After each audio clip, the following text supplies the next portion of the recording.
Gente, então para finalizar, vou destacar algumas propriedades aqui bem características assim bem importantes do amálgama, tá? Que são a alteração dimensional, a sua resistência, o deslustre e a corrosão, tá? Quando a gente fala em alteração dimensional, aqui eu também vou resgatar a primeira aula, né? Nós falamos na primeira aula, quando a gente falou sobre propriedades dos materiais dentários de uma maneira geral, que existem materiais que podem sofrer alteração dimensional, né? Eles podem sofrer contração ou expansão, dependendo da sua característica, né? O amálgama é um desses materiais que sofre essa contração ou expansão, tá?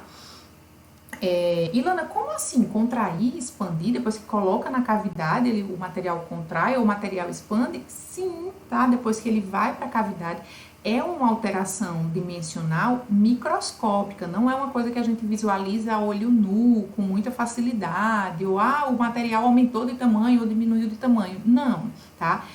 É uma alteração dimensional a nível microscópico, mas que faz toda a diferença para a restauração, tá? Porque quando acontece uma contração desse material, a margem da restauração, né, ela acaba ficando, como é que eu digo, não é comprometida, mas ela acaba ficando exposta, né? E se o paciente não tem uma boa higiene, se ele não faz a higienização adequada, nas margens da restauração a gente vai ter acúmulo de restos alimentares, né, formação de biofilme, e aí o paciente ali pode se gerar uma lesão secundária. Mas isso não é que assim, todo paciente que faz restauração de amálgama o amálgama sofre contração e ele vai ter infiltração, ele vai ter uma lesão cariosa secundária. Não, tá? É só uma coisa que a gente precisa ficar atento para quê? Para trabalhar o material da melhor forma possível. Na hora de manipular, eu tenho que manipular da melhor maneira possível, usando no tempo correto, da maneira correta. O dentista, na hora que vai inserir o material na cavidade, também tem que fazer esse trabalho da melhor maneira possível para tentar reduzir ao máximo esse processo, tanto de contração como de expansão, tá? A contração do amálgama, ela é uma circunstância que vai acontecer principalmente nas primeiras 24 horas depois do procedimento, mas é uma contração muito discreta, tá? Não é nada, como eu falei, nada que possa de fato comprometer, até porque a restauração com amálgama é uma restauração de sucesso, é uma restauração que dá certo, que tem muita durabilidade, entendeu? Mas essa alteração dimensional, ela pode acontecer, a nível microscópico, ela pode acontecer, tá? Normalmente, como eu falei, ela é discreta nas primeiras 24 horas depois do procedimento, mas se essa contração, ela se estender, digamos assim, né? E, Ilane, por que a contração vai se estender? Porque o material pode não ter sido bem manipulado, a restauração pode não ter sido bem executada, tá? Quando essa contração ela se estende a mais do que esse tempo aí, principalmente das 24 horas, pode acontecer aquela infiltração e a formação de cárie secundária, tá? Então, essa é uma circunstância de contração inicial. E a outra circunstância é a da expansão tardia. Da mesma forma que o material restaurador na cavidade, ele pode passar por um processo de contração, né, discreto ali, ele também pode passar por um processo de expansão, tá? E essa expansão, ela vai acontecer depois de algum tempo da restauração, semanas, pode demorar semanas, até meses, entendeu? Vai acontecer principalmente nas ligas que tem zinco na sua composição, tá? E quando houve contato com umidade durante a realização do procedimento. Lembra que eu falei agora há pouco também, quando a gente vai fazer uma restauração, qualquer que seja ela, ou provisória ou definitiva, o dente tem que estar isolado, a gente não pode ter umidade, tá? Não pode ter contaminação com saliva, certo? Para que a gente tenha sucesso da restauração, mas eventualmente pode acontecer, as circunstâncias às vezes, né, não são perfeitas, o paciente às vezes tem dificuldade, ou enfim, pode acontecer de ter algum tipo de contaminação com umidade. E quando a gente está trabalhando com restauração de amálgama e com ligas de zinco, tá? Pode haver esse processo de expansão tardia se houve esse contato se houve essa contaminação, digamos assim, por umidade durante a execução da restauração, tá? E Lana, e o que vai acontecer? O amálgama vai expandir até estourar o dente, é isso?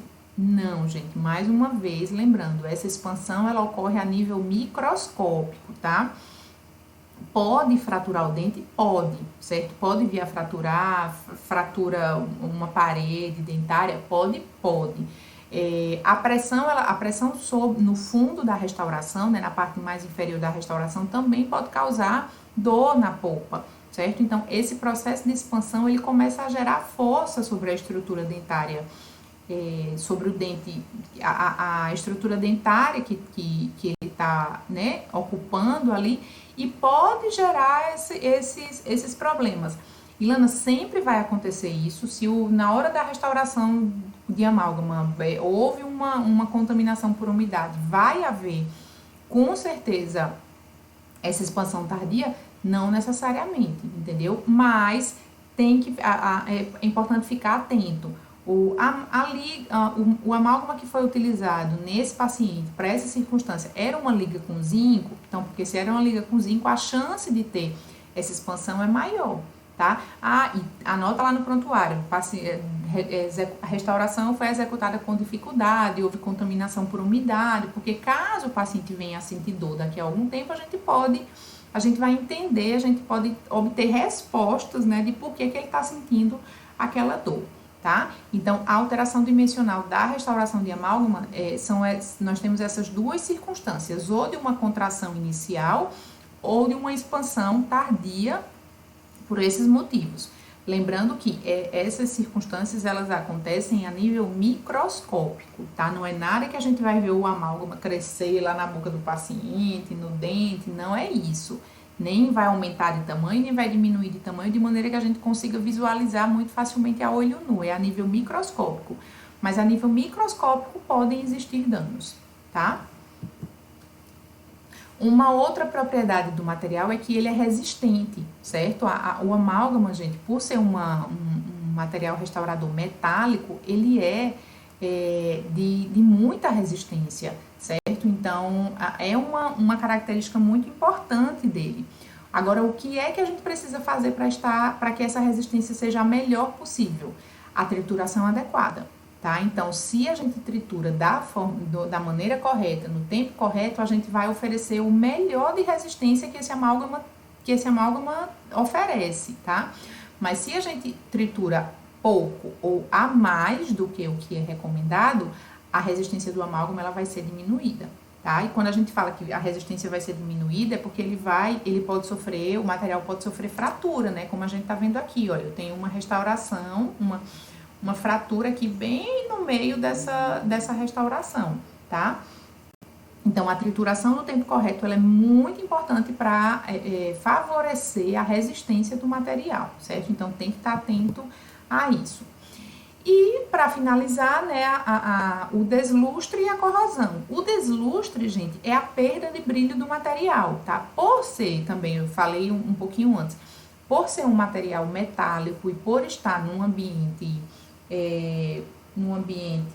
úmido, né, a boca e com a presença da saliva, o brilho desse metal, ele pode acabar se perdendo com facilidade, tá? Então, a restauração vai ficando mais opaca, né, vai ficando, fica menos bonita ainda, tá?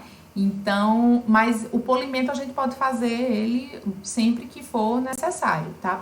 Faz o polimento novamente para que a restauração fique brilhosa novamente. E uma outra circunstância que pode acontecer também, que é própria do amálgama, é a corrosão. Falamos sobre isso também lá na primeira aula de propriedades dos materiais dentários. A corrosão é uma degradação, né, do material através de uma reação química devido à presença também da saliva, né? Então, tanto o deslustre como a corrosão, elas estão relacionadas com a saliva. O deslustre é a perda do brilho em virtude do ambiente úmido da boca, e a corrosão é a degradação do material também devido à presença de saliva com um material metálico, né? Um material metálico, ele está sujeito a sofrer esse processo de degradação em virtude da presença de saliva. Ilane, como é que faz para evitar a corrosão? Usando um bom material, né, uma amálgama de boa qualidade e, mais uma vez, também fazendo a trituração, respeitando a restauração, as etapas da restauração, a trituração correta e a execução da restauração também de maneira correta, tá? Então, gente, para finalizar aqui, né, vimos muitas coisas, vimos desde a composição do amálgama, né, a composição do material, da liga, classificação, como é a trituração desse material, vimos vantagens, desvantagens, né, uma série de informações aí, que são todas muito importantes, tá? Então, quando vocês estiverem estudando, façam as suas anotações, trabalhem com um mapa mental, se vocês acharem que pode colaborar, tá? Para amarrar as ideias, para que elas fiquem presas e vocês não esqueçam de nada, certo? Eu trouxe essas perguntas porque são coisas que normalmente a gente escuta, não é? Na nossa rotina. O amálgama ainda é um material utilizado, Ilana, porque assim, o amálgama ele é prata, né? Ele tem essa coloração escurecida, a gente já tem a resina hoje em dia que é da cor do dente, mas o amálgama ainda é utilizado? Gente, o amálgama é utilizado, como nós falamos, como eu falei anteriormente, ele tem indicações próprias, ele tem vantagens também, tá? Então, dependendo das circunstâncias, ele é um material de escolha, sim, certo? Isso aí vai depender, claro, do paciente, da situação, do profissional. Existem muitas coisas que a gente pesa na hora da seleção do material restaurador definitivo. E existem circunstâncias em que o profissional ele tem o entendimento de que o amálgama ainda é o melhor material, tá? E a estética? É desagradável, né? Não posso também dizer aqui, mas a estética é só um detalhe, a estética Não, ele de fato é um material antiestético, a coloração dele, né, nesse tom prata, nesse tom escuro, compromete, né? Hoje em dia, né, nessa era aí tão louca até, né, de preocupação excessiva com a estética e tudo mais, a estética é comprometida. Mas a gente usa amálgama em dentes posteriores, certo? Então, digamos que existe um menor comprometimento da estética em virtude de que ele é usado nos dentes posteriores. Em dentes anteriores, como eu falei, a gente não usa amálgama de jeito nenhum, de fato não é indicado, tá? Mas em dentes posteriores ele é indicado e a estética é menos prejudicada, tá? E com relação à durabilidade, é um material durável? É uma restauração durável? É uma restauração que dura muito tempo, uma restauração bem executada. O material, quando ele é bem manipulado, bem triturado e a restauração é bem feita, é um material de muita durabilidade, é uma restauração de muita durabilidade. Então, a gente precisa considerar essas coisas na hora de dizer assim, não, mas eu não quero fazer amálgama porque já tem a resina. É importante pesar o que é, como eu falei, né, o que é vantagem e o que é desvantagem para definir, né, e não colocar de lado, né, e não excluir definitivamente o material só por uma ou outra característica, né, no caso aqui, a estética, por exemplo, tá? Então, é um material durável, sim, e ele precisa ser considerado, tá, na hora de definir, tá? Sobre amálgama, então, a gente vai encerrar por aqui, tá certo? Eu vou colocar também no Moodle a atividade da semana, o nosso trabalho dessa semana, e na próxima aula a gente vai trabalhar com o material restaurador definitivo, mas dessa vez a resina, tá?